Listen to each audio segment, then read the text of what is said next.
you're so passionate about it, we're going to support you. Yeah. And that energy came from me investing in myself, me being sure about the thing that I was doing and what I was capable of and what this space was. And I don't think you can get that without putting in the work, without investing in yourself. That's true. There isn't a place that you're going to be able to go after this where they're going to be able to say, like, no, your podcast ain't that. No, yes, it is. Yeah. I have amazing people. We have amazing conversations. There's impact that happens. It is therapeutic. You'll be able to say all those things. And whether that pitch meeting goes the way you intended it to go or not, you'll walk away from it like, I did that.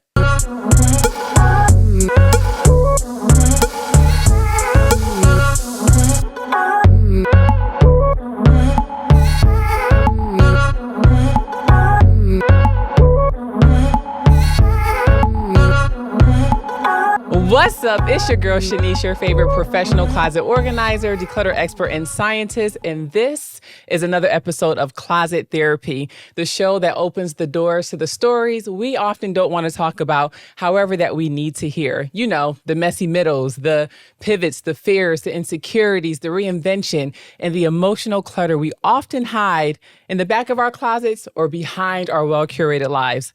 And today's guest, y'all, so dear to my heart. It's my friend, my fellow Virgo, someone who has a heart just pure gold. I promise you, like, before we even started rolling, we were just talking about, like, no matter what room he is in, like, his presence is felt in such a warm and inviting space. Like, I don't even know. I can talk about him like all day long, and we don't have that much time because he's a busy man. You know, he got things to do. But it's truly an honor to really present and, you know, introduce you guys to my friend, someone who has supported my business, who has kept me in business, to be completely honest, has referred me over and over. And I'm just so honored to introduce Trell Thomas to you guys. And I'm going to read his bio before I even whip the camera over to him. But Trell is a communication strategist, media expert, cultural curator, and the founder of the Black Excellence Brunch. He has created a movement rooted in belonging, connection, and the joy of Black excellence. His journey has taken him from South Kakalaki, South Carolina, to the SoFi Stadium, Viacom, BET, the grounds of Warner Brothers. And let me just mention, because I like to brag on my friends, to the lawn of the White House, The White House, y'all. He has this way of making sure that no matter who you are, no matter what your status is, that you feel seen. And I think I honor that because that's the lesson that my mother taught me. Rest in peace to my mom. To no matter what level someone is on, like, honor and acknowledge them. It can be the janitor. It can be someone that's sweeping the streets. You never know how you can be the presence of God to someone in just a day by saying hello or offering a compliment.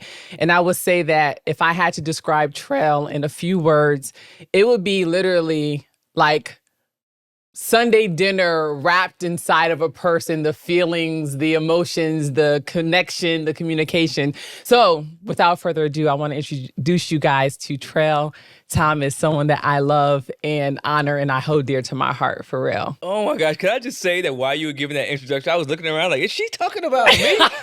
Yes, I am. No, thank you. That was quite the introduction. And, you know, right back at you. I think that you're such a beautiful person, inside out. And I mean, when we're talking about therapy, listen, what you have done for me in my home has been so therapeutic. So thank you.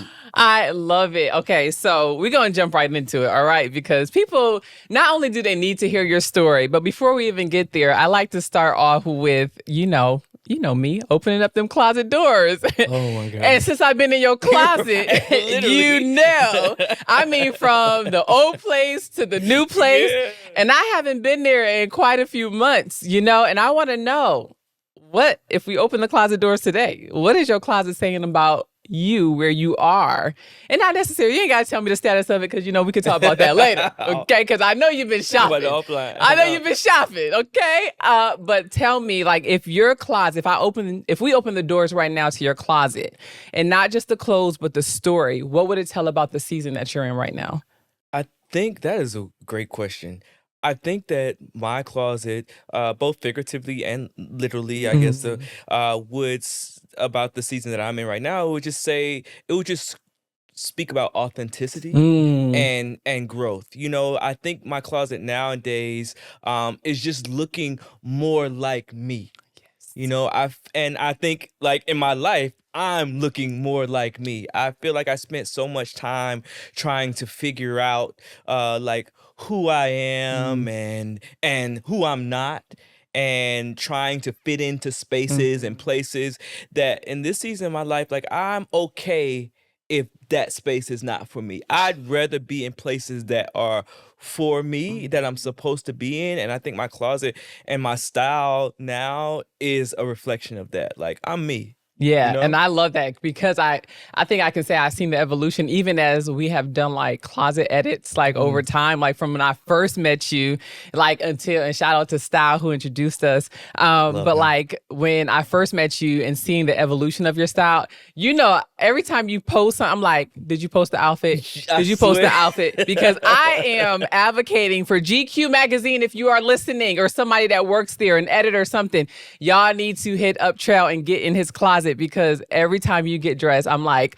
oh, I love this because it's so you. It's not something that I can say, hey, I can piece this together with that and I know where you got an outfit from. It literally describes like who you are. And so you mentioned about like, spaces that are not for you, Yeah. right? And what would you say a space like that is? Like, what have you noticed that like, I don't need to be in that space for it to validate me? Well, we live in LA, Yeah. and I don't have to tell you a lot about LA without you. But I've found that, living in this city for a while, like I'm in this industry, but I'm not of it. And that's something that I've had to really discover, Mm-hmm. in like going places and like having people treat you a certain way because of like what they feel like you might be able to do for them, or what you might not be able to do for them, Mm-hmm. and not knowing like the power that you really hold. And I love the fact that you talked about your mom and the lessons that she taught you, because my mom would tell me the same thing. She was like, you treat the janitor just like you treat the principal. 100%. And so many times in my life, opportunities have come from people that a lot of other people have overlooked. Hmm. And I'll tell you a story about one in particular. Like one of the first, so I feel like I've lived so many different lives. And in one of the lives, I worked in public relations. So I Yeah. did PR as a publicist. And I was really kind of just figuring it out, right? Yeah. And I went to Oprah Magazine, and I was supposed to be just delivering something, and it was to at the time Gayle King's assistant, Mm. and I was just very nice to him. Like Yeah. I was delivering a gift for Gayle, and I also delivered a gift to him. And he was just like, "What? Like this is for me?" I'm like, "Yes, you should get one too." Fast forward, I got my first placement in Oprah Magazine because I gave that gift to him, and he mentioned me in rooms. Wow. And they took another meeting with me. So I just think that it's so important to treat Mm-hmm. people right. So circling back to spaces that I've learned that aren't for me, I've learned that spaces where people feel like they everything's transactional, or they can treat you this way, or they can treat, even if it's not me, somebody else this way. I've learned that those spaces aren't for me, and that's okay. Yeah, I You love know? that. I love that because what you're saying is so, first of all, it's so true. Like, and just in general, like, I'm from the East Coast and you've lived in New York too. And there's a big difference between New A York big and difference, LA, yeah. where the question I used to get when I used to come to LA was like, oh, what do you do? Like, and I'd be like, work. Like, I never told people That's a exactly very what I Virgo did. answer. Like, I never told them what I did because I'm like, I'm about human connection. Yeah. I'm about like relationship. Like, I value people to the level I'm like, I don't care what you do. I care about who you are and your character. And I will say, like, one thing that I love, and we'll get to the Black Excellence Brunch. And I know that a lot of interviews, people always want to know about that. But like, I want people to know about you and the heart behind like why it's here and why it's successful, because of the person behind it and the heart behind it. Because even with a team, they have to reflect who you are. And I'm glad I so wore my glasses today, because I feel like I'm gonna like start shedding closet tears. therapy, welcome to closet therapy, guys. But like, I really feel like you embody that. And even when I step into your home, like I'm there to, I zone out as a Virgo. You already know we in the work, we zoning out. Trell be like, can I order you lunch? I'm like, no. Do you need help? I'm like, no. Like, I want you to relax and just go be. Like, he's always at, you want some water? I'm like, fine, I'll take the water. Because if not, you're going to keep asking me if I want something. And I love that about you. And I know that you mentioned like you've had many lives. Like, so let's go along that journey, right? Because we all tried to figure it out until we found our thing. Like closet therapy started as one woman army, started as being a stylist, started as like working for a hedge fund and being a scientist, but it all came and worked together when God gave us the vision. So let's talk about, there was a moment, and you know, I did some dig diving for this interview, but like that you had in corporate America, which we both come from, where it felt like your ideas weren't being acknowledged, accepted. Like, how did you even, let's talk about it. Let's go back to that moment, like in your journey there. That was a very tough time in my life. You know, I was working at one of the big Fortune 500 company, a media company, and, you know, I was just bright-eyed, bushy-tailed, and just, you know, had so many ideas, and I've always been a creative. So, and I remember like there, you know, it took me a while to see what was happening, but I would go and I would pitch an idea. I'd be so excited, you know, talking about it, and they'd be like, "Oh, that's okay, yeah, cool." And then I'd look up a couple months later, and they were trying to execute the idea without me. And it was so painful because what it was doing was keeping me in a space of like not getting too big for my britches, you know, but also like siphoning and stealing from me. You know, like my intellectual property was theirs. And I just, it was hard because, you know, what it taught me was, don't make these spaces and places and people the magic. You are the magic.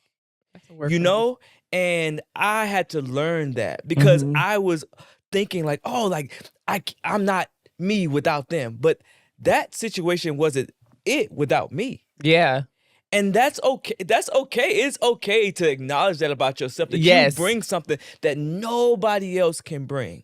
And so, yeah, I had to learn that in real time. And I had to not only learn that, but do something about it. And we've talked about this before in our sessions in my home, but, you know, I think when God will always tell you when it's time to move to the next thing. But sometimes we are so comfortable or we're so loyal, attached to, or we're, you know, we're very loyal, or you know, that we don't get the memo and we don't want to move. So things have to really get shaken up. And uncomfortable. And that was a lesson that I learned in that. It's like, don't wait until the building is on fire to get out. You know, it's okay to leave and gracefully bow out and go on, do your thing, and trust the magic that is you. That's one thing I love about you, because I feel like everything that you do could not have been done without faith. I feel like there was a moment, if I recall, there was a moment when you had said, oh my gosh, it's leaving me. You mentioned about like saying something to God, like, and letting it be, and going on to the next. Like, and how you, I think it's a Virgo thing, like the follow-up king, like that's one thing, but we're not going to keep asking God for the same thing. It's like constantly saying like, okay, here you go, take it back. Like that's not how it works. And I want to ask you, like, how did that moment working there when your ideas were dismissive, where you were overlooked, like as if you, like, and it kind of relates back to how you said sometimes in rooms that, you know, this is not a room that I need to be in. When people are like looking at you, they don't even know who you are, but they judge based off of like, oh, because I may not know your name, but you don't know the power that I hold behind the scenes and the strings that I can pull. And that's cool, because I don't want you to be connected to me because of that reason. I've learned to accept that. Like, oh yeah, like, oh, okay, you may not know that's fine. I'm not worried about that. That means you're not my person. But how did that moment shape your voice and your confidence? That moment really allows, I feel like I've always had trust in God. Like my mom gave me one of the best gifts that any mother or parent or guardian could ever give you, and that was the gift of faith. And I knew God at an early age, because my mom was my vacation Bible school teacher. She was my Sunday school teacher. She was my choir director.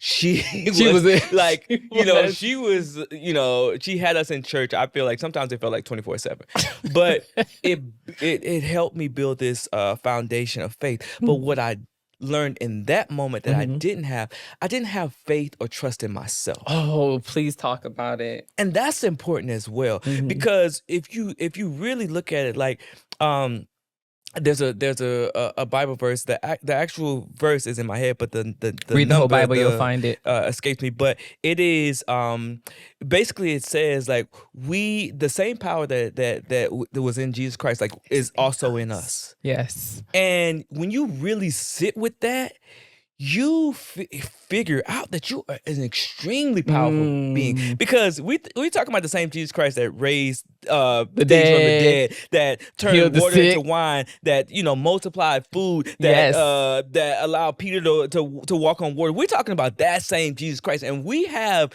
even a portion of that power. And so for me, like, I really got into that, and I learned, like, I'm also powerful, and it is the power that works within me. Yeah. That partnership that I have with God. And so that moment, that time in my life taught me that it is a partnership, and that I have power too. And man, when I learned that, I said, all right, New York City, I'm out of here. I'm moving to LA. And that was honestly the beginning of this thing that people see before, and that often ask me about. It was that moment and those things that unlocked that. Wow, I love that. I love that even with like your faith journey. First of all, if I find out you can sing and you ain't never tell me that, because I'm a choir director. I ain't been Trell, that's what you kept from me. I'm gonna have a conversation with you about that later. But I love that you can look back at that moment. And it's not no shade or tea to the company or to them, but it helped develop who you are, for you to see in hindsight, like, I hold this power. And I think sometimes even moving through this world, it's like we've been taught, or at least I've been taught growing up, you gotta be humble and all that, like, humble, but that also has like leaned into my insecurity, because now I'm like, well, should I be excited that I have the same power that like God, like, that Jesus had inside of me? Or like, I'm always worried about like ego versus like just acknowledging. And I think we have been we've been taught to kind of like, no, you need to humble yourself. It's like, well, that's why it feels uncomfortable to talk about ourselves, or it's uncomfortable to acknowledge the things that we have accomplished. I struggle with that. I know that is like one of my things, and like one of my insecurities is like, something can happen and I literally be like, oh, okay, on to the next. Like, people are like, oh, great job. And I'm like, oh, okay, thank you. Oh, you look out, deflect before I allow myself to take in the moment. And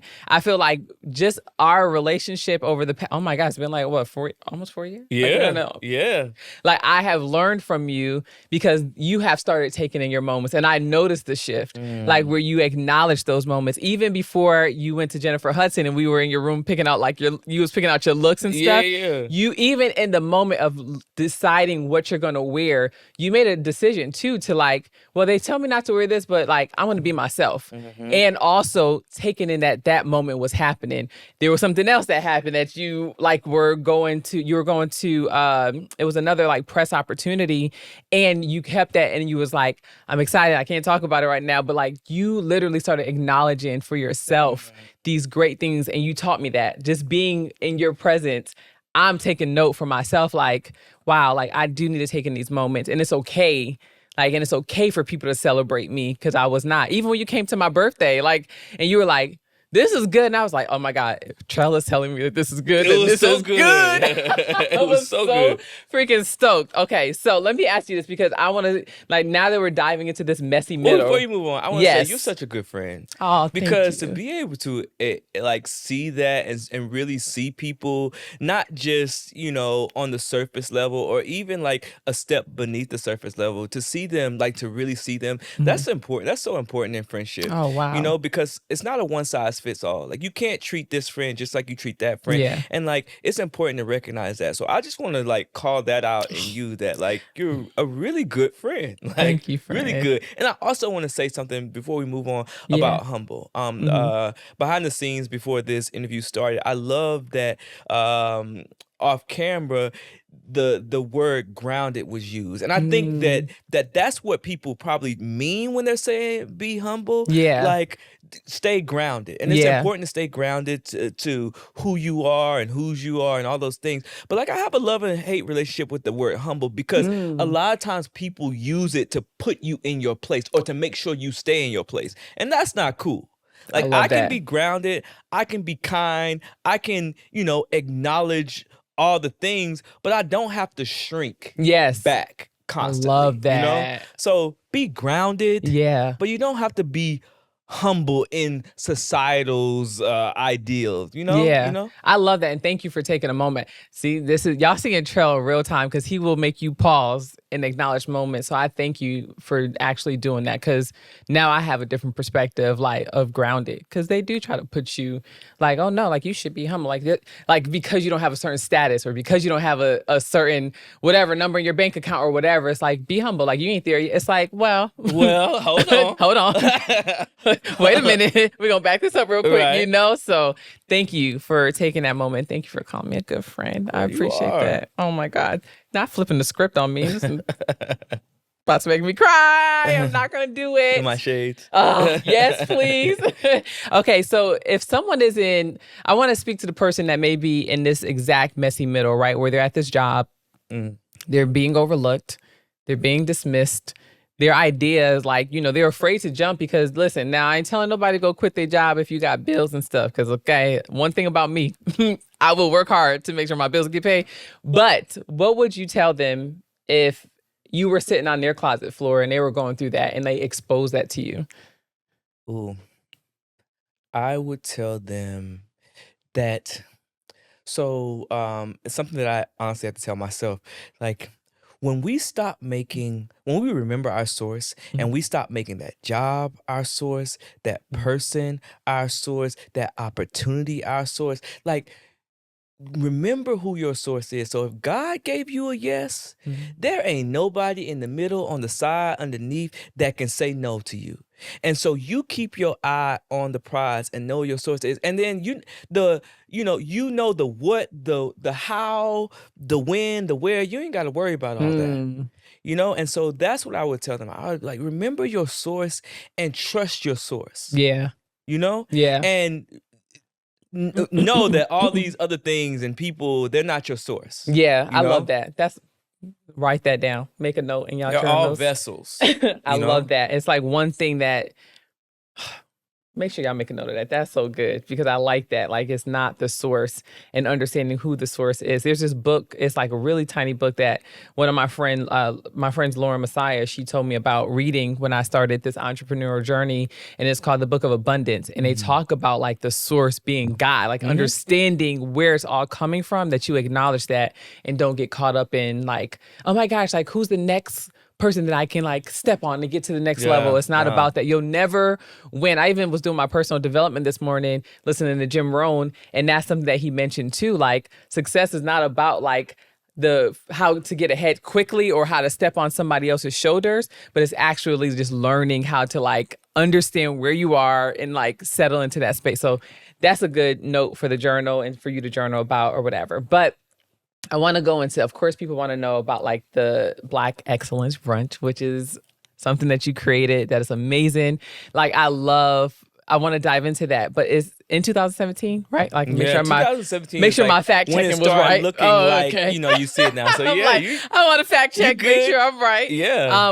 And I think that's when you moved from New York City. Yep. To LA. Yes. And you didn't have that much community. So you started like that you had built in New York City. And so you started doing this here. Walk me through the moment that you decided to pull these people together. Like, what were some of those thoughts that were running in your head? Like, is nobody going to show up? Like, walk us through that moment before the execution of this. It's crazy, like that you mentioned nobody going to show up.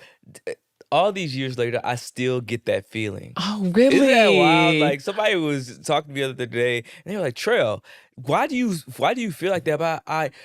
But I think it's because I never take the space Oh, or people's time or their energy for granted. yeah. You know, so I treat everyone like it's like the first time. And that one in particular that you're mentioning, like when I was so I'd actually done a trial run before I left New York as like my going Way away. party, yeah. Yeah. So I did that. Like kind of like what you did with your birthday and like launching Ah, your brand, right? Like I yes. did that.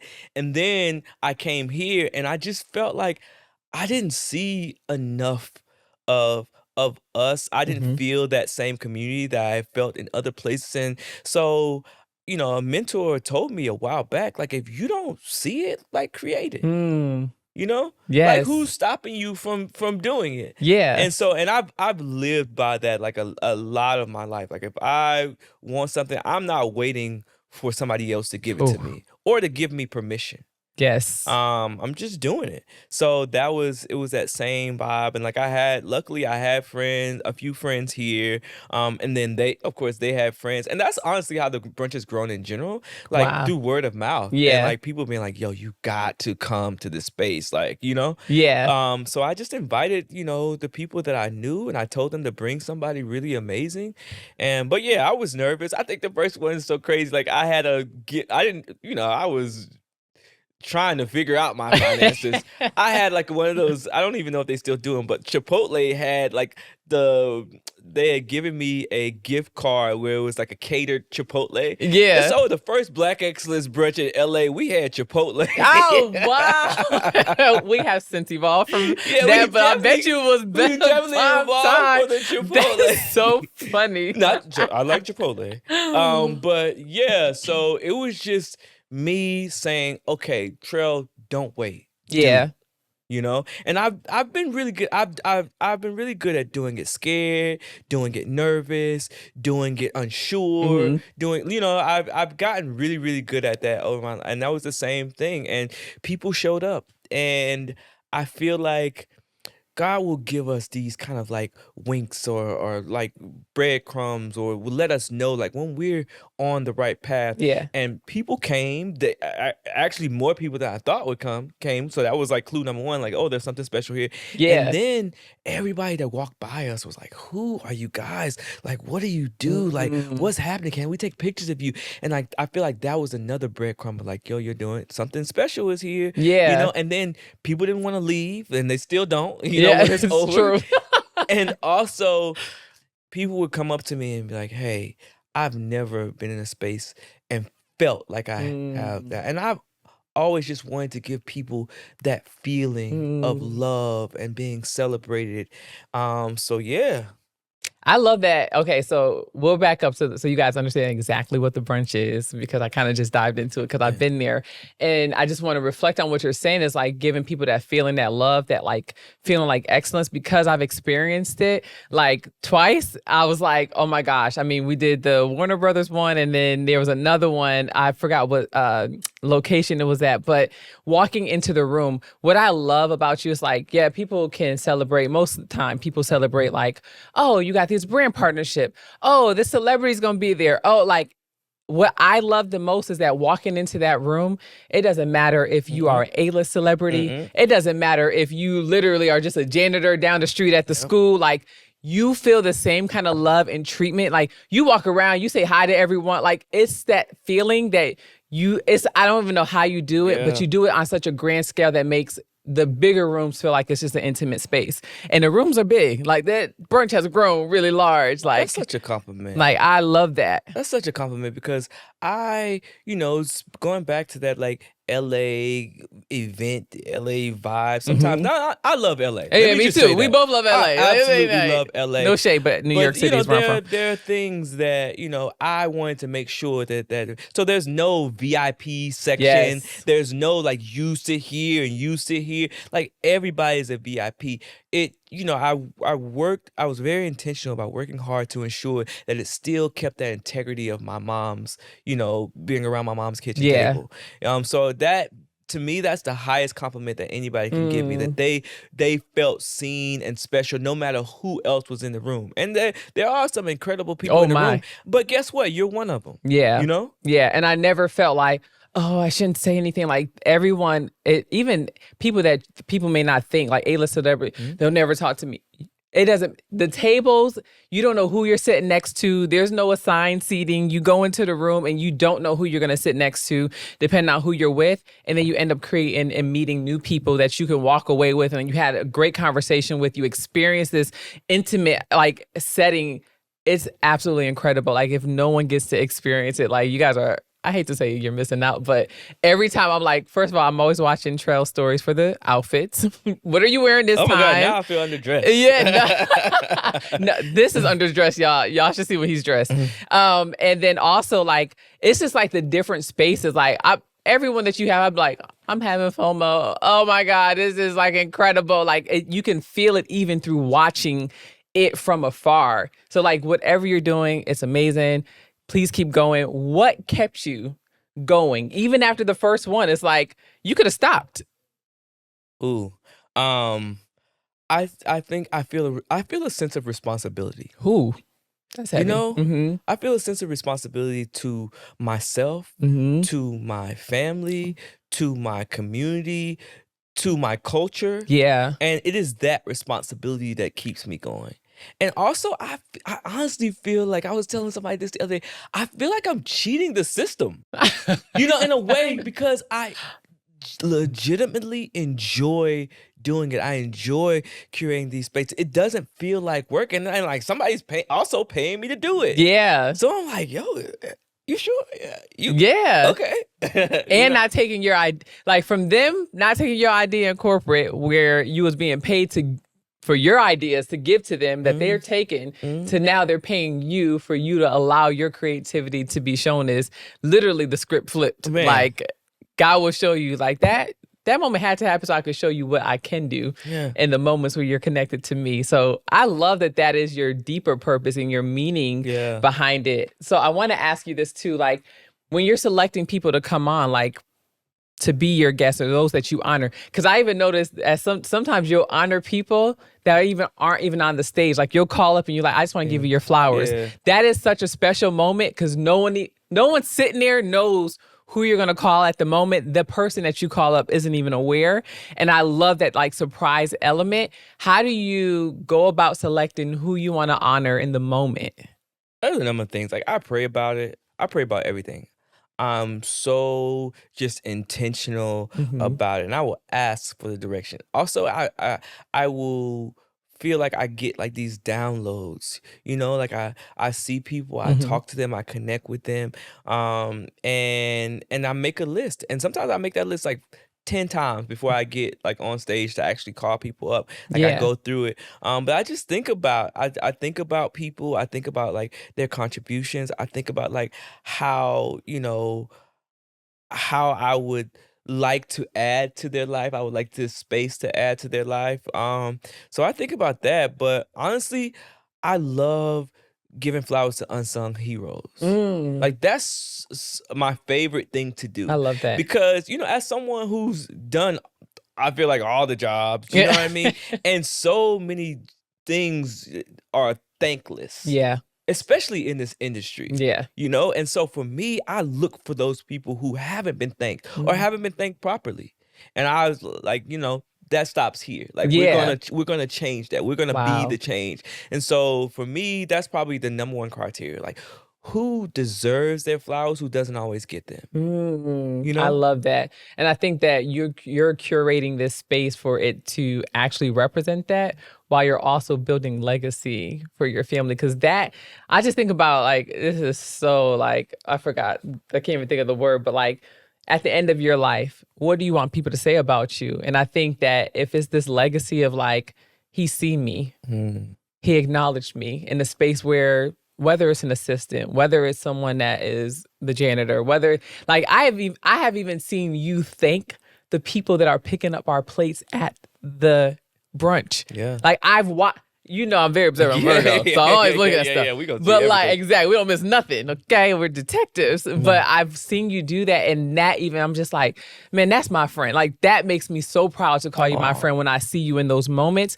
because I also know you behind those moments. Like when you're just in your sweats and you're chilling at home, you know, like and loving on your dogs. Like I see you in those moments, and I'm just like, he is who he is on and off the stage, and that's not always true for most people. Hello. So is it on this thing? Hello, is this thing on? Right. So I just want to give you your flowers in that moment and say thank you for seeing the people who are not seen, because I have been an assistant. I have like you said, figuring out and done all the jobs, and I was not always treated the best, you know, by people that are in bigger spaces, or they just see you as the assistant or the help, when it's like you don't even know.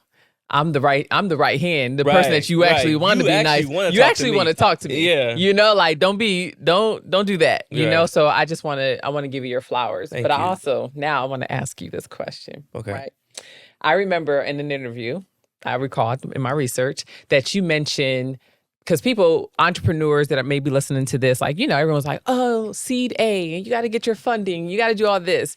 You said you can't expect someone to invest in you if you don't invest in yourself. And let me tell y'all something. As someone who tried to do a brunch for her birthday, that thing is a pretty penny, okay? You know, running this podcast is a pretty penny. This is what they call the invest in before you ask somebody to invest in you. Yeah. Like, for you, like when you made that statement, like what was it like paying before anyone came in to partner with you? You know, I knew that this was something special. Mm-hmm. And if I believe that it's special, like, you know, I have to put the resources behind it. So for me, it was just like, no, I'm not going to wait for you to validate me. I think I was still even carrying some of that from like that corporate experience. It's like, no, I'm not going to wait for you to tell me this is good or I'm good. You know, I'm going to know. And so now when I walk into these meetings, when I walk into these like pitches, like, you know, like you're not going to tell me that it's not good enough or this is, I know it's good. Yeah. You know what I mean? I've seen every part of it. I've put my own resources into it. I know how to make this work, and I know that it's good, and I know that it matters. So whether you say yes, no, or maybe, like, I'm good. I love that. You know? That's so good. And I think that confidence has also just got me deals, because people are like, this, it must be special. Like he really believes in this, you know? As a matter of fact, after I poured my savings into that, not the Chipotle one, but the one Chipotle, if you see this. Now, if you want to partner now, right. Chipotle. No, not, but the next one I poured my savings into it. The next one I had gotten the most money that I had ever gotten for anything at one time from Netflix, because I got on the call with Miles, bless Miles Worthington. He's an amazing guy. He was at Netflix at the time.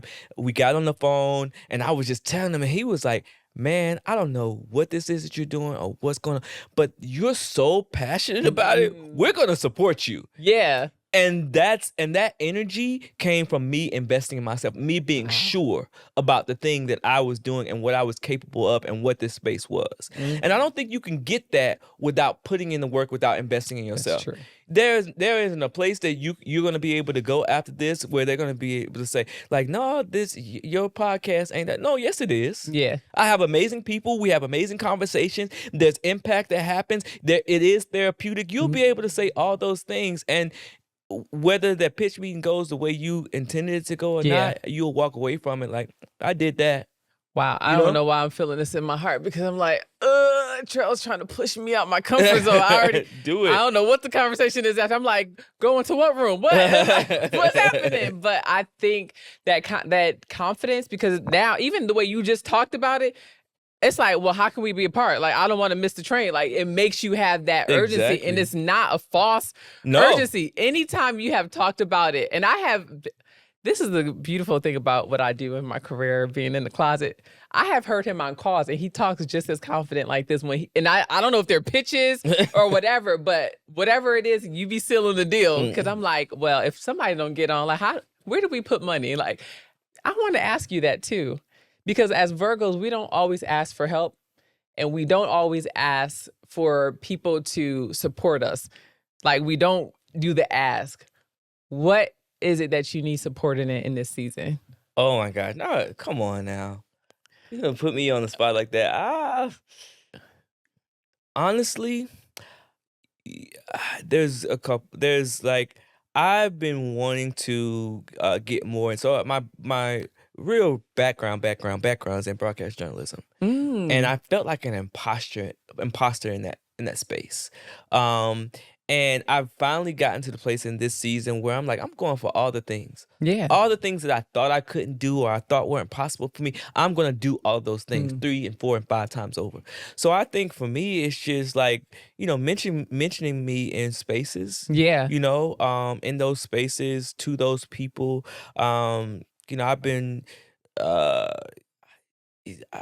probably talked to so many agents and agencies and and people who I felt like I was over explaining my worth to so I could get into these spaces where I was doing more moderating and hosting and stuff like that. And now I'm just like, you know what? I'm just gonna like go for it. Yeah. I'm not gonna wait for an agent to say, you're worthy enough for me to put on your roster. And then like I've done so many things like just me and God out here. Yeah. So like, okay, that can be one of them too. Yeah.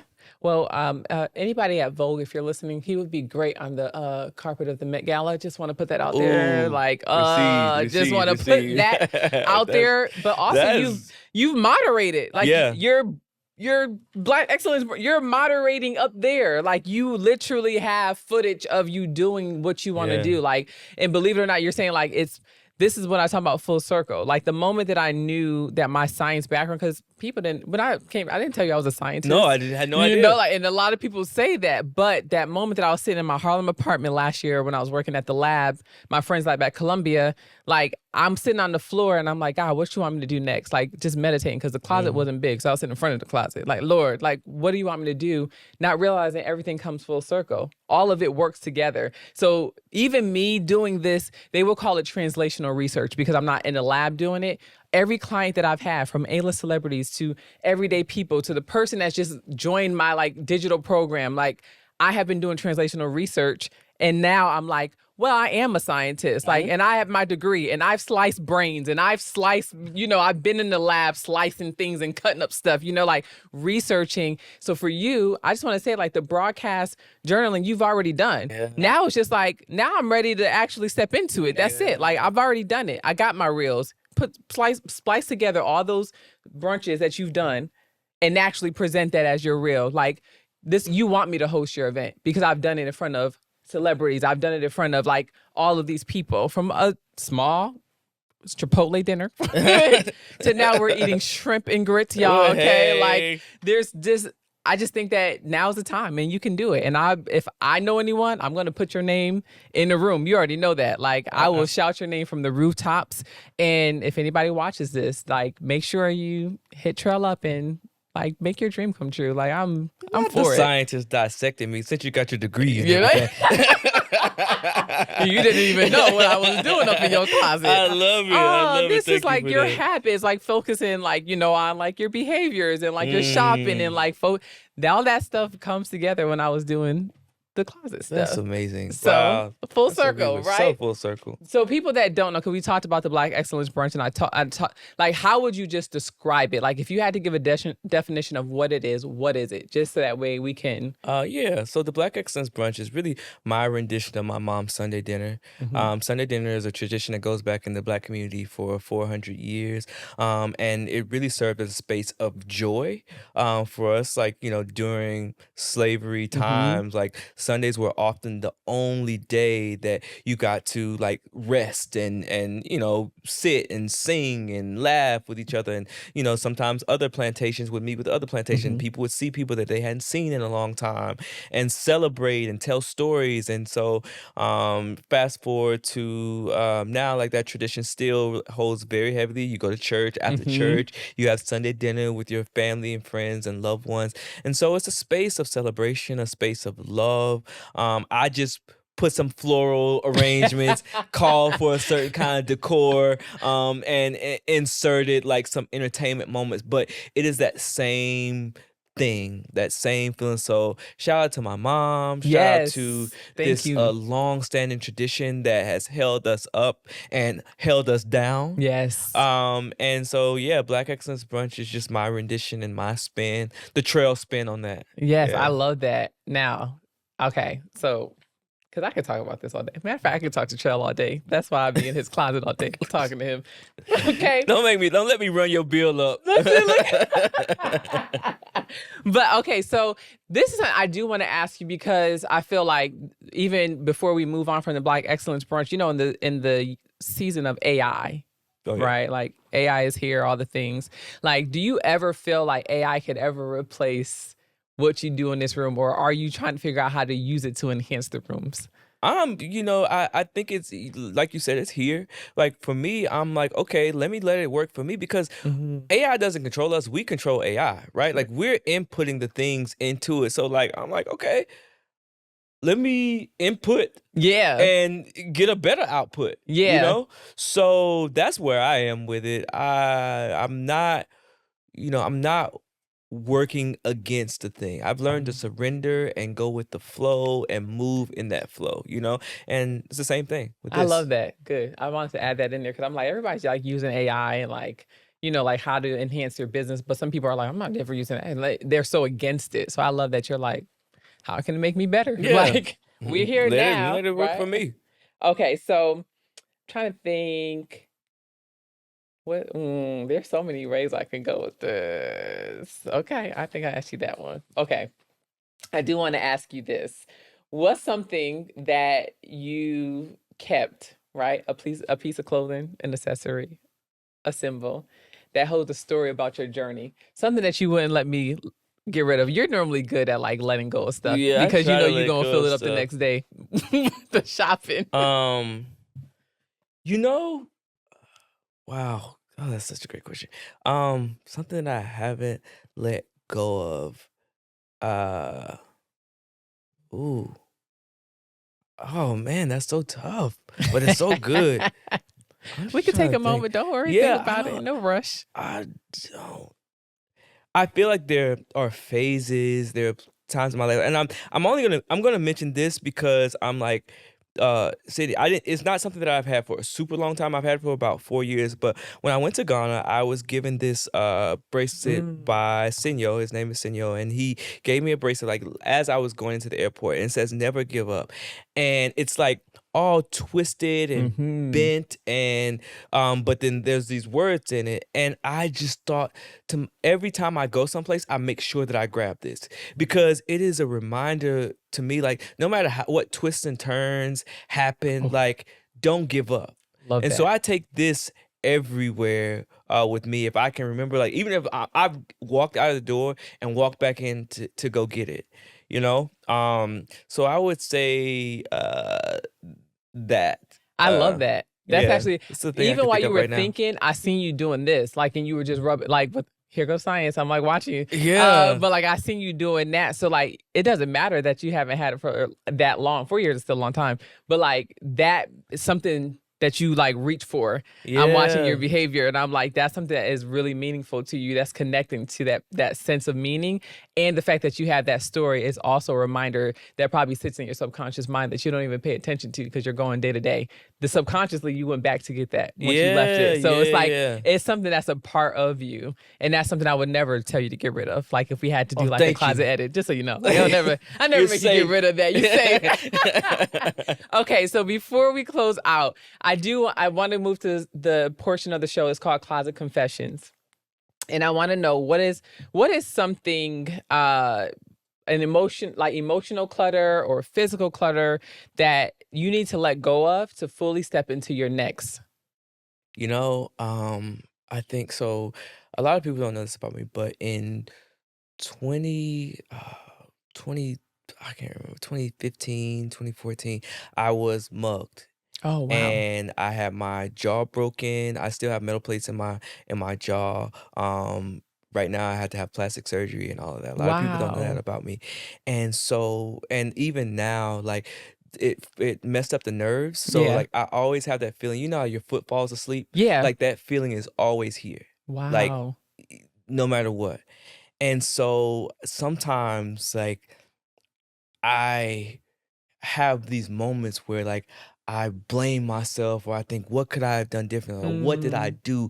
Or why did that happen? Mhm. And I think I've been trying to just let go of that completely. But I have these reminders, right, Yeah. that it's here. And so for me, it's just been about like, okay, transmuting that experience Mhm. and figuring out how I can use my experiences to help other people. Mhm. So if there was like a piece of clutter, I'm still like decluttering like that situation. Yes, wow. You And first know, of all, thank you for feeling comfortable enough it's to a be safe. It feels like vulnerable a and be safe like, it space. is definitely a safe Yeah. space always. And you're wondering how you can help people just by sharing that, because like looking at where you are now to know that that happened to you years ago, you could have completely not trusted people and been in spaces. Those things can have an effect on you in ways that some people may not know, where you wouldn't be able to stand and be confident and not have anxiety being in these large rooms that you go into out of the fear that like, well, somebody here can be like out to get me. Or Mm. so you have decluttered some of that and you are moving past that, and you have just helped someone else to see like, if he can move past moments like that, it can be, and I'm not saying it's all the same trauma, but it's trauma. And those things like really affect you. So it can be someone being mugged. It can be someone getting their home robbed. Like it can be someone like getting a car accident, like you being able to share and they can see where you are now, like you're helping someone. So I just Oh. wanted to like give you that as well. Thank you. You're Thank welcome. you. Yeah, I have to be very conscious of it at times, Yeah, but yeah, that is something that I'm continuously working through. And I appreciate you like saying that and sharing that. And I hope it does help somebody. it will. I'm confident in that. Let me ask you this. What is something, a mentor or someone, like the best advice that you were given that maybe you've never shared before, that was like more of a in the closet type advice that you were given? Um, I so immediately the person that comes to mind is Miss Tina Knowles. Mm. She shared so many that woman, like, I'm glad that she put out Matriarch, because Oh, now so many people get access to like all of these seeds of wisdom that she has. But there have been so many moments where she said things to me mhm. where I'm like, oh my gosh. And I can remember I've shared this one a few times, but I don't know it to this extent. So, and it's kind of similar to what you mentioned about like when that moment where you were on the floor in front of the closet. Mhm. She told me, like, because I was just telling her about like my journey and things that I've done and how I felt, as if maybe this, I didn't have a reason to do that, or I Mhm. shouldn't have done that, or I wasted time. And she said, Trell, every single experience that you have in your life, you are putting a tool in your toolbox.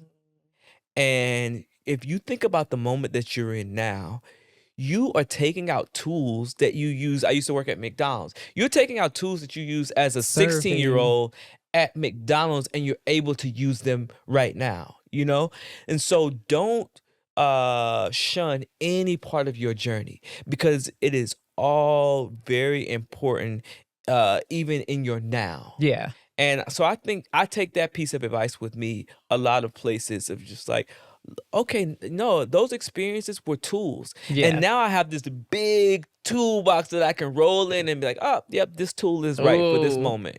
Yeah, I love that. And also, shout out to Miss Tina. Like, she is definitely someone that's amazing. And Yeah. like, man, Tina is one of the ones. yeah, Like, yeah. first of all, she is very kind, but we'll get you together. Don't try her. And that too. Okay, try Jesus. But she also, just want to shout her out because she gave you your first brunch, like the set, right? Yeah. Remember we were doing your kitchen and you Not told only me. did she let me use her space, Waco Theater Center, which I hosted so many brunches until we kind of outgrew the space. Like, it was busting at the seams. So she gave me the space, but she also gave me like these dishes Yeah. that were like important to her. I could almost see the moment now when she pulled them down. She got up on the ladder and I'm looking up there like, what is she doing? She pulled them down. It was almost like this. you know? Yes. Yeah. So, yeah, shout out to her. Like, she definitely talks the talk and walks the walk, Yeah. and one of the best mentors. Like I said, that if you haven't read the Matriarch, read Matriarch, because that, if you don't get the chance to talk to her one-on-one, there's so many nuggets and Yeah. gifts inside of that book that like have been conversations that we've had. Oh, I love that so much. All right. So we reached the point where it's time for y'all to get your Closet RX, your prescription. And this is going to be coming from Trell. Okay, the man of the hour. So this is where you get an opportunity to give a prescription for anyone listening who is trying to build their purpose or find their people or walk into rooms that they probably felt unworthy of. What is something that you can give them? What's the Closet RX for this season of someone's life? Yeah, I would like to prescribe to you something that you already have, which is your magic. Here is a bottle of your magic, and I want you to take from that take a pill from that, take a portion from that every single day. And once you'll fill up on that and use that. So I'm prescribing you to take in your magic. Oh, Black excellence. Y'all, excellence. They don't gotta be black, but excellence. Okay, amen. Praise God. Yeah, excellence in general. Yes. I love that. Take in your magic. I'm gonna take that in. Matter of fact, today while I'm doing these interviews because you are magical. Oh, because sometimes you be nervous over here. Okay. And yeah. When you're in your purpose, when you are in your zone, when you are in the place where God has put you in, so obviously it's put you here, then you belong. And yeah. I'm so happy we were able to do this. Me Thank too. you so much, Trell, for coming out. And you know what? This is so not usual of me to do this on the podcast, but I just want to, one, say thank you. And two, I just ask that God covers you. He continues to speak to you, that he continues to grow you even larger into bigger spaces that you're going to outgrow. I'm talking about if we've been on the Warner Brothers studio lot, like I pray that you outgrow the lot and that he continues to take you higher and that this broadcasting journalism that you want to do is going to happen. And it's going to be done. And I believe it's going to be in the Met Gala, but also in GQ magazine. I'm going to just keep throwing that out there because you are such a light and the world needs more of you. And I'm so grateful that I get to know you on an intimate and personal level and call you my friend. Like, this meant everything to me because I know you're so busy and I feel like I'm going to cry. I'm like, all right. You're so busy and you said yes to me immediately. Like, you said yes and you like anything for you. And it's very rare that you hear that. And I'm grateful for you. Oh, so, thank you. I love you. I do. Y'all, that's the pod.